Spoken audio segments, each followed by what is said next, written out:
Sumailalim sa isang espesyal na training seminar ang mga bagong workers at volunteers ng San Fernando Center for Autism and Neurodiversity o SFCAN ngayong linggo sa Heroes Hall upang palakasin ang kanilang kaalaman sa pag-alalay sa mga neurodivergent na Fernandino. Tinalakay sa session ang role and importance of physical therapy for children with autism spectrum disorder na nagbigay linaw sa mahahalagang therapy techniques para sa motor development, sensory regulation at functional independence ng mga batang may ASD. Nakipagpartner ang SFCAN sa Association for Mental Wellness and Personal Growth ng MW Center para sa aktibidad na pinangunahan ni Registered Physical Therapist James Edward Soto.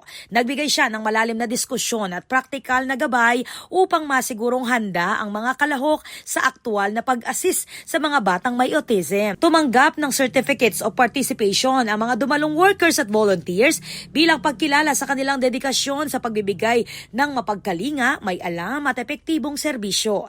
Ipinapakita ng inisyatibong ito ang patuloy na pamumuhunan ng lungsod ng San Fernando sa mga programang nagpapalakas sa inclusive services para sa mga pamilyang may iba't ibang developmental needs. Ako po ay Patricia Mamangon para King News Force, Pampanga. Balitang tutuking Balen, Susuyo.